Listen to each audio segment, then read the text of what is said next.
उड़ीसा में एक इंद्र दमन नाम का राजा था। वो भगवान श्री कृष्ण का पुजारी था, परम भक्त था।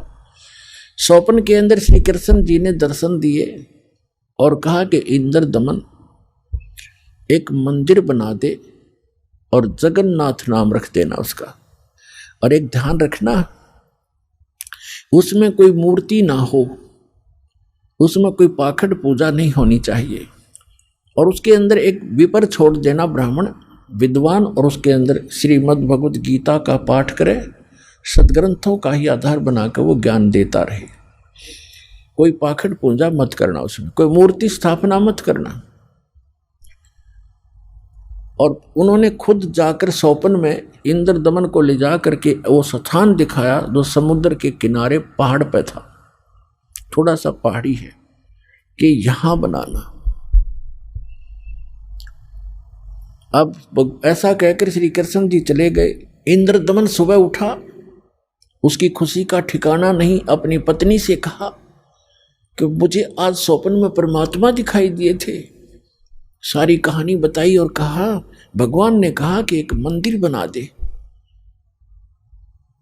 और वो स्थान भी दिखाया मेरे को कि यहां बना दे, जगन्नाथ नाम रख देना, उसमें मूर्ति नहीं होनी चाहिए, पाखंड पूजा नहीं होनी चाहिए, कोई विपर छोड़ देना, वो कथा सुनाया करेगा। अब उसकी पत्नी बड़ी धार्मिक थी, वह बड़ी खुशी हुई, क्यों हो हमारे तो भाग जाग गए। अब फिर भगवान ने कह दिया तेरे पास सारा संपन्न है, सारा धन है, बहुत पैसा है, और कर दे शुरू। तो इंद्र दमन ने बहुत से कारीगर बुलाए, उनसे नक्शा तैयार करवाया और जाके कहा कि यहाँ भगवान पहुंचे, वहां पर घूमते फिरते, और बताया कि यहाँ बताया था ये स्थान, मंदिर बना दे। अब कारीगरों ने तो दर्दी नीम ज्यों की तो, और मंदिर बना के तैयार कर दिया। अब जो ही मंदिर बन चुका, अगले दिन पूजा करनी थी, उसी दिन समुद्री तूफान उठा, बहुत भयंकर, जैसे साइक्लोन कहते हैं। ये कई बार आता उड़ीसा के अंदर, तो बहुत तबाही मचा देता है, ढा देता है मंजिले मंदिरों उनको, मंजिलों को, मकानों को। ऐसा तूफान उठा 40 फुट ऊंचा, बहुत स्पीड का, ऐसे घूमता हुआ, और मंदिर को खत्म कर दिया, नामो निशान मिटा दिया। दूसरी बार फिर बनाया, दूसरी बार भी ऐसे ही हो गया, तो ऐसी स्थिति में आती। तीसरी बार फिर बनाया, ऐसे ही। चौथी बार फिर बनाया, क्योंकि आदेश था भगवान का। अपने दुर्भाग्य को कोस रहा था कि भगवान के आदेश का मैं पालन नहीं करा। कहने का भाव ये है कि खजाने का कोस भी खत्म हो गया, और 4-5 बार मंदिर ने, ये समुद्र ने ऐसी ही घटना कर दी। राजा बड़ा चिंतित हुआ कि भगवान ने एक सेवा दी थी, मैं वो नीच कर नहीं पा रहा, दुष्ट दुर्भाग्य है मेरा, कि मुंह दिखाऊंगा भगवान को उसके गोलोक में जाकर। उसकी पत्नी कहने लगी कि चिंता ना करे, मेरे पास मेरे गहने रखे कितने, मैं क्या करूंगी, आप इतनी चिंता करें और भगवान के दिए हुए इनसे करते। तो उसने सारे गहने गाने बेच के और फिर शुरू किया। अब जो ही वो बनाने मंदिर बन रहा था, इतने में गोरखनाथ जी आगे, एक, क्योंकि वो पहचान तो उसको सके नहीं, परमात्मा ने, कबीर जी ने बताया कि वो गोरखनाथ थे। एक सिद्ध पुरुष थे। राजा से कहा कि राजा, इतना बढ़िया मंदिर बना रहे हो, उसमें मूर्ति होनी चाहिए भगवान श्री कृष्ण और उसकी बहन सुभद्रा की और बलराम की, बगैर मूर्ति के मंदिर कैसा। उन्होंने कहा, राजा ने कहा कि भगवान ने स्वप्न में मुझे मना किया था कि स्वप्न तो स्वप्न ही होता है, हमारे आदेश का पालन करो। लाल आँख कर ली। राजा डर गया, भाई कि देखा ये कोई दुराशीष ना दे दे साधु। तो राजा ने कहा जी जैसे आपकी इच्छा, और कहा चंदन की लकड़ी से बनवाना। क्या अच्छा जी। अब कारीगर खोजे, अब मूर्ति बनाकर तैयार करें। तैयार होते होते बिल्कुल तैयार हो जाए मूर्ति, ऐसे बिखर जा, सारी टूट जा, टुकड़े टुकड़े हो जाते। 2-3 बार ऐसे की, ऐसे टुकड़े टुकड़े होगी। राजा बहुत चिंतित हुआ कि उधर वो सिद्ध पुरुष है, यदि ये मूर्ति नहीं बनवाई तो इन्हों कहेगा तू पहले नाट्य था और तेरी नीत में खोट है, मुझे श्राप देगा। राजा की नींद हराम होगी, उधर से मंदिर की चिंता, उधर से ये मूर्ति नहीं बन रही है। अब परमात्मा एक कारीगर का रूप बना के, वृद्ध कारीगर जैसा नरसी के पास आए थे, और वहाँ एक वृद्ध कारीगर कति वृद्ध 86 वर्ष की आयु दिखा रहे हों जैसे लीला करें, और कहा राजन मैं बड़ा अनुभवी कारीगर हूँ और मैंने बहुत से ऐसी लकड़ी तंदन का बहुत बड़ा मास्टर हूँ, और मैंने सुना है कि यह मूर्तियाँ बन नहीं पा रही, मैं मूर्ति बना दूंगा। राजा ने बड़ी खुशी हुई कि अनुभवी व्यक्ति दिखे है और मेरी शायद बात बनेगी। कहा जी ठीक है बनाओ, अभी मंगा देता हूँ तंदन की लकड़ियाँ।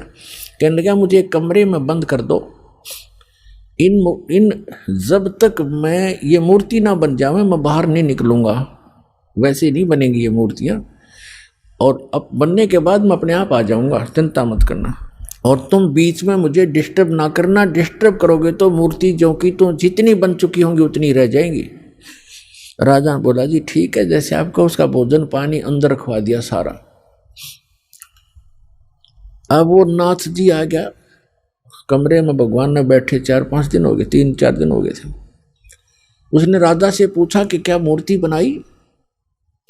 राजा ने कहा जी हम बहुत ट्राई कर रहे हैं, देखो बहुत सी मूर्ति बनाई, ये कारीगर बैठे थे वो भी बुला रखे थे, बुला लिए, ये बना रहे थे, ये टूट जाती हैं, देखो भगवान कितनी, एक नाथ जी कितनी लकड़ी खराब होगी है, तो अब क्या, अब कैसे चलेगी? बनवानी हो अवश्य बनवानी है, अगदी बनवा रहा हूँ, एक कारीगर है बहुत अनुभवी और वो बना रहा है मूर्ति।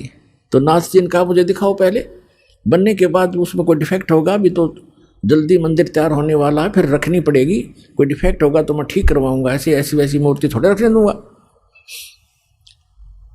तो उन्होंने बताया जी, कारीगर ने कहा कि जब तक मैं मूर्ति नहीं बनेगी मैं बाहर नहीं आऊंगा, और बीच में तुमने मुझे छेड़ दिया तो मूर्ति वहीं की वहीं रह जाएंगी। नाथ जी कहने लगे ऐसी कोई बात है, खुलवाओ इस दरवाजे को। अब खटाखट खटखट करें, कारीगर दरवाजा खोलो, कारीगर दरवाजा खोलो, नहीं खोला। तो उन्होंने सोचा, नाथ जी ने कहा कि हो सकता है बूढ़ा आदमी मर गया हो, तुम अच्छे व्यक्ति हो, दरवाजा तोड़ दो। वहाँ दरवाजा तोड़ दिया, वहाँ कारीगर था ही नहीं।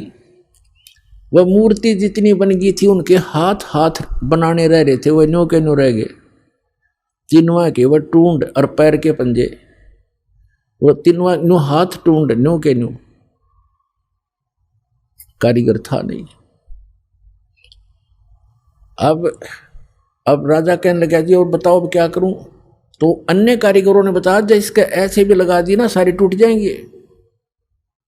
नाथ जी तक इसे क्या रख दो, नो की नो मूर्ति अवश्य रख दो। अब वो मूर्ति नो की नो रखी उठा के। अब क्या हुआ कि वो मंदिर बनकर तैयार हो गया, और उधर से हम उसने मंदिर बनाने से हाथ खड़े कर लिए, सरेंडर कर दिया था राजा ने। तब उसकी रानी ने कहा कि ऐसे करो मेरे गहने ले लो, इससे बनवा लो। कहने लगा गहने लेकर भी बनवा दूंगा, पर ये समुंदर पता नहीं कौन से जन्म का दुश्मन है मेरा, ये उबड़ते ही आले है ऊपर। तो स्वप्न में भगवान दिखाई दिए, श्री कृष्ण जी ने, श्री कृष्ण जी दिखाई दिए। उससे पहले परमात्मा आए स्वयं एक वृद्ध रूप बनाकर, वृद्ध अवस्था में बड़े ऋषि उम्र के साधु संत का रूप बनाकर, हाथ में माला और छड़ी ले रहे हाथ में, और आके कहने लगे राजन क्यों चिंतित हो आप? राजा ने बताया कि महाराज जी ऐसे ऐसे मंदिर भगवान दिखे थे स्वप्न में श्री कृष्ण जी, उन्होंने मुझे आदेश दिया था कि मंदिर बना दे इस स्थान पर, समुद्र के पास बनाना जहाँ गहरा समुद्र हो, और मैंने उनके आज्ञा अनुसार मंदिर बनवा लिया। और समुद्र पता नहीं के दुश्मनी बरत रहा है मेरे साथ, तभी तोड़ देता है, 3, 4, 5, 6 बार बना लिया मैंने, मेरा तक कोष भी खत्म हो गया। अब कैसे बनाऊं महात्मा? परमात्मा ने कहा कि मैं इस समुद्र को रोकूंगा, अब ये नहीं आएगा, तू मंदिर बनवा। उसकी पत्नी ने फिर सहारा दिया कि मैं गहने दे दूंगी, अब बना लो। लेकिन इंद्र दमन राजा की हिम्मत नहीं पड़ी थी, उसका दिल टूट चुका था। 1-2 बार घटना हो जाए आदमी उसी में दिक्कत में बहुत चिंतित हो जाता है। तो सपने में श्री कृष्ण दिखाई दिए, या खेल सारे मालिक के ही थे, आप बना कृष्ण रूप बनाया, और कहा कि इंद्रदमन, जो महात्मा तुझे कल मिला था वृद्ध, इसकी शक्ति का कोई वार पार नहीं है। आप इसको खोज कर इसके चरणों में प्रार्थना करना और ये समुद्र रोक देगा। आप इसकी बात पर विश्वास करना। अब इंद्रदमन सूता उठते अपनी पत्नी से, सुबह उठते कहा अपनी पत्नी से कि ऐसे ऐसे श्री कृष्ण जी दिखाई दिए थे और एक महात्मा कल दरबार में आया था और वो बता के गया था कि मैं वहाँ रहता हूँ। लेकर सैनिकों को, बॉडी गार्डों को, अपनी पत्नी को साथ लेकर देखा, वो तो बैठे, वो तो इंतजार कर रहे थे, माला ले रहे हाथ में, एक लीला कर रहे थे। चरणों में मत्था टेक्या और कहा भगवान आप समुद्र रोक दो, मैं बना दूंगा मंदिर।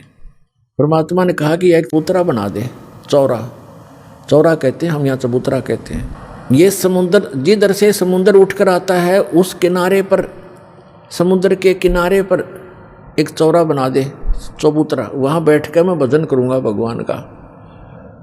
वो तो लीला कर रहे थे भगवान का तो मंदिर टूटने लग रहा, भगवान ना बचा पा रहा जिसको हम भगवान मानते थे। तो परमात्मा बोले ठीक है, चबूतरा तराश का पत्थर बड़ा बढ़िया वो बना दिया, चबूतरा, चौरा बोलते हैं उसको। और वहाँ परमात्मा बैठ के माला लेकर, एक वो समरणी, ऐसे समरणी होती है, ये एक सारा लेकर बैठ जाते हैं, उसको फावड़ी सी बोल रहे हैं उसको वो साथ में लेकर बैठ गए। मंदिर बनकर तैयार हो गया, कति और मूर्ति उधर से मालिक ने बनाई दी थी। वह समुद्र एकदम उठा, 40 फुट ऊंचा, और तूफान का रूप धारण किया। और परमात्मा ने ऐसे कर दिया, अब जहां वो था समुद्र वहीं रुक गया। इतना वेग से आ रहा था वो पानी, ऐसा रुक गया जैसे पहाड़ बन जाता है, ना नीचे जावे ना ऊपर, ना आगे न सरके, वहीं खड़ा हो गया। इस जल स्रोत का एक देवता है, उसका नाम समुद्र है। वैसे वरुण नाम है, वरुण के अंतर्गत एक समुद्र नाम का अन्य असिस्टेंट है। तो वो समुद्र आएगा वहां पर विपर रूप धारण करके और कहा भगवान मुझे जाने दे आगे, यानी चलने दे मेरे जल को, जो मैंने आज्ञा दी है इसको, जो मैंने आज्ञा दी है इसको जाने दो जल को आगे। परमात्मा ने कहा क्या करेगा तू आगे जाकर, कि इस मंदिर को तोड़ूंगा। परमात्मा बोले कि ये ऐसा वैसा मंदिर नहीं है, इसमें कोई पूजा, इसमें कोई पाखंड पूजा नहीं चलेगी, इसके अंदर कथा करा करेंगे भगवान की, और कोई ऐसा वैसा मंदिर नहीं है जिसमें किसी को भ्रमित किया जाता हो। और एक भवन है भगवान का, यहाँ कथा होती है, इसको मत तोड़ तू। मंदिर को तोड़ा नहीं करते। तो वो कहने लगा नहीं मैं अवश्य तोड़ूंगा। परमात्मा बोले जा फिर तोड़ दे, जा तोड़। कहने लगा मैं आपकी शक्ति के सामने मैं निष्क्रिय हो गया हूँ, आपसे अर्ज करता हूँ आप हट जाओ रास्ते से। अगर नहीं अब नहीं हट सकता, मैंने वचन दे रखा है। तू क्यों तोड़ता है इसको, तेरे क्या दुश्मनी है तेरी इसके मंदिर के साथ। तब समुद्र ने कहा कि जब ये श्री कृष्ण, ये जगन्नाथ श्री राम रूप में था, इसने मेरी बेइज्जती करी थी, इसने मुझे डरा धमकाया था, अग्नि बाण दिखाया था, मेरी इंसल्ट करी थी, उसका बदला लूंगा, इसको खत्म करूंगा, नहीं बनने दूंगा इसका यहाँ पर। तब परमात्मा ने कहा कि देखो इसको तो तू तोड़ नहीं सकता, तेरी में हिम्मत है तो तोड़ दे। फिर कहने लगा जी मुझे कोई विकल्प बताओ, मेरी इज्जत रह जाए। कहने लगे जाके उसकी द्वारका को डुबोले, वो खाली पत्थर खाली पड़ा है, और यहाँ आसपास भी नहीं आ जाना, 1 मील दूर भाग जाए यहाँ से, तेरी खैर नहीं। अगर फिर भी तो दोबारा इधर आ गया था। आज प्रमाण है जगन्नाथ के मंदिर को दास देख कर आया था, सिर्फ कुछ भक्तों को साथ लेकर ये देखने के लिए कि वास्तविकता है क्या। वहाँ पर कबीर पंथियों द्वारा सुरक्षित वो चौरा स्थान, वो चबूतरा भी है, वहाँ एक अच्छा मकान सा बना रखा है, उसके ऊपर एक मंदिर सा बना रखा है यादगार बनाए रखने के लिए। और उन्होंने भी यही कथा सुनाई कि यहाँ बैठकर भगवान श्री कबीर परमेश्वर जी ने समुद्र रोका था। मंदिर वहाँ से लगभग 1.5 किलोमीटर दूर है।